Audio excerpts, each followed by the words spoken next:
In today's video, I want to take you guys through a brand new multiplayer open-world survival action RPG that has been revealed for PS4. It's coming to PC very soon in Steam Early Access this fall, later for consoles. The game looks pretty good. It was funded by the help of Fig, and I want to give that game a little bit of shine. Also, Sony has said something rather interesting about the PlayStation 5, noting in their corporate strategy meeting that they are going to be introducing PlayStation 5 titles soon. And also, Mafia 2 Definitive Edition, Mafia 3 Definitive Edition, and of course, Mafia 1 Definitive Edition is going to be dropping on August 28th. Mafia 2 and 3 already available now. I want to give you guys an update on that, pricing information, things of that nature. We'll talk that at the end of this video.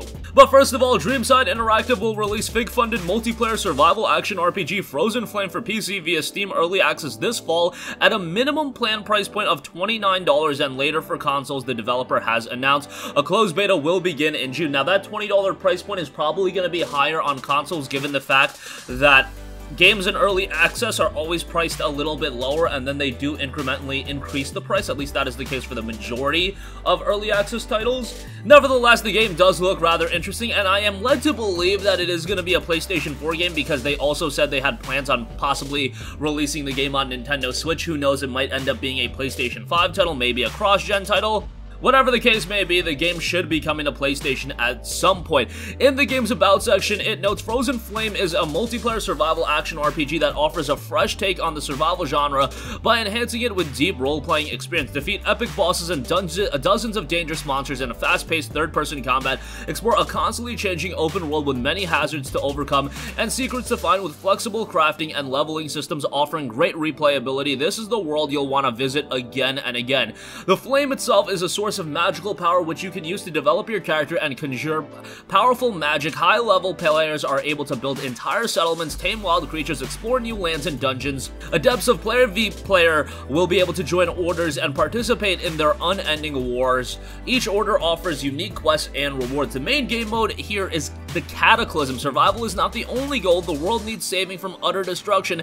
After each game cycle, player progress is partially saved, bringing the players closer to the final boss. New game modes and worlds are planned in future updates. It is possible to play both the official dedicated servers, up to 50 people online, and on private ones with custom settings. We'll see how that translates over to PlayStation. Generally speaking, a lot of the times we do have dedicated servers. Key features of the game: note, explore the world of dragons, explore a vast open world filled with epic artifacts and secrets to uncover, find memory shards to reacquire forgotten knowledge and recall the past. Only a few humans and dragons were able to survive the destruction wrought by the impending cataclysm. Meet various characters that will help you on your quest. Master the magical flame. The world is filled with the magical flame, which offers unlimited possibilities. Use it to find your own path and unleash the power of the ancients. Hunt the cursed creature. The land remains cursed and is filled with monsters that have been driven by their obsession and thirst for the flame's unmatched power. The most dangerous creatures lurk in the depths of dark dungeons where death awaits at every turn. Every enemy requires a unique approach, and even other players can become cursed. And team up with allies, play on your own, with friends, or join one of the orders. Level up your reputation to unlock new opportunities. Each order has its own goals, like hunting for ancient artifacts, confronting other wanderers, or saving the scattered survivors of this dying world. Again, Frozen Flame is scheduled to launch for PC via Steam Early Access this fall and later for consoles as well. Definitely be on the lookout on that. I doubt that it'll be dropping in 2020, given that it'll just be hitting Early Access this fall, but probably sometime in 2021 you'll be able to enjoy Frozen Flame on consoles as well. Alright, moving on from that, a lot of you guys are waiting on the PlayStation 5 game reveals, and it looks like that is going to be happening very soon. Sony held a corporate strategy meeting very recently, and they just simply noted, quote, "We plan to introduce a compelling lineup of titles for PS5 soon."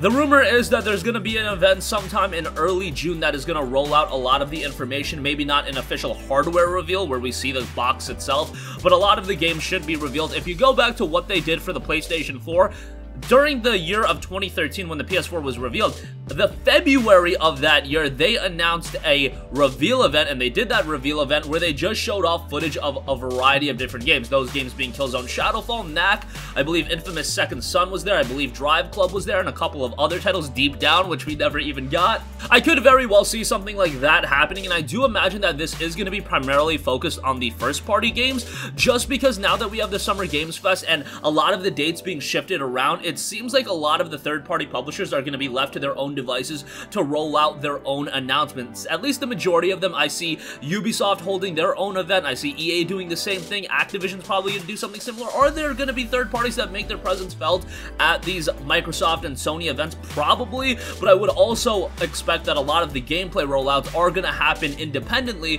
where these publishers just come out and be like, hey, this is the game we're working on, hey, here's the gameplay. Especially in the case of a Bandai Namco, possibly, I easily see them doing their own showcase event where they show off gameplay of a title like Scarlet Nexus, which we already know about, but nevertheless go more in-depth on that. Everybody's waiting on Tales of Arise and seeing more footage of that, and games of that nature, I do believe that they're going to be shown off independently. Maybe I'm wrong about that, but based on what I'm hearing, that is what I'm led to believe. Also, do bear in mind that outside of the early June event, there is rumored to be a State of Play event that is centered around PlayStation 5, and yes, PlayStation 4 releases, because they're just not going to kick that console and the 100 dedicated million users that are there.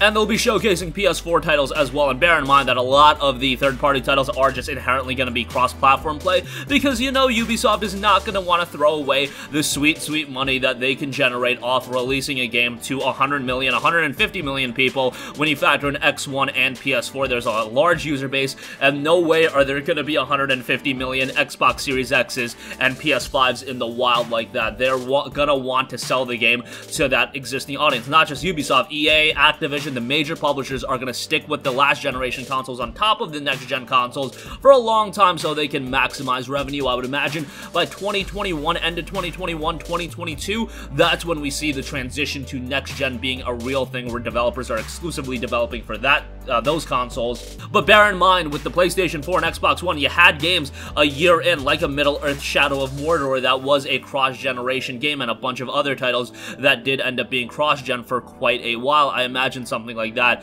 or something very similar, would happen on the next-gen platforms as well. Nevertheless, we should be hearing more on PS5 games very soon. And lastly, I do want to give you guys an update on Mafia. Mafia 2 and Mafia 3 Definitive Edition did, in fact, have their stealth launches yesterday. Now, those are priced at $29.99 each, which I think is pretty good for Mafia 2 Definitive Edition. Mafia 3 is just a game that I don't think is at the level of a $30 purchase, so even now with the Definitive Edition, I would still say wait for a sale. Alternatively, you can wait for the Mafia Trilogy to come out. That is going to be $59.99 and includes everything. You get Mafia 1 Remastered, or Definitive Edition, I should say, because that is a full-on remake, Mafia 2 Definitive Edition, and Mafia 3 Definitive Edition, and that will be $59.99. That's a pretty good deal, because Mafia 1, the remake, is going to be $39.99, and then Mafia 2 Definitive Edition would be $30, and then Mafia 3 would be $30. That would end up adding up to $100 if my second-grade math skills have done me any favors. There you go, $100 for each game if you buy them individually, but if you do get the trilogy,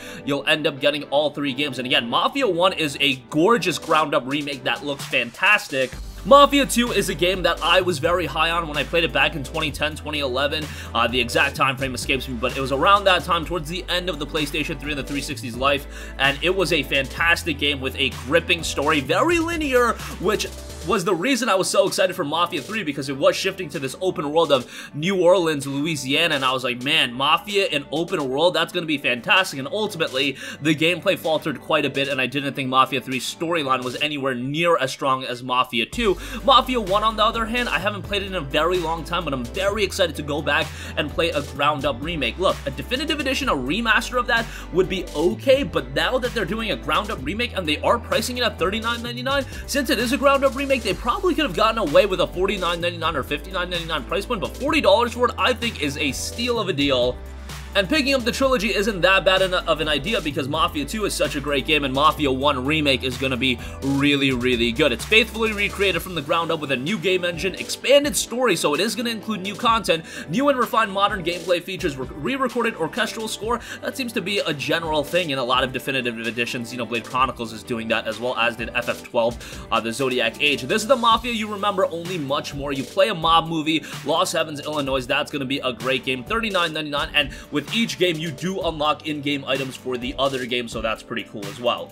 And that's gonna conclude this video. Again, the multiplayer action survival RPG Frozen Flame will be dropping on PC via Steam Early Access this fall, later for consoles. Sony is saying that they plan to introduce a compelling lineup of titles for PS5 very soon, and Mafia Definitive Edition is $39.99, Mafia 2 and 3 available right now, and their Definitive Edition forms are $29.99. That's gonna conclude this video. Sound off with all of your thoughts in the comment section down below. Thank you for watching, and goodbye. Hey guys, we hope you enjoyed the video, and if you did, make sure to hit the subscribe button, and if you're already subscribed, do us a favor and hit the bell icon. This way you'll be notified whenever we post a new video. That's the best way to keep up with all of our uploads, and we usually try to upload 2 videos a day. And with the bell icon hit, you'll be notified whenever we do upload a video. As always, thanks for watching.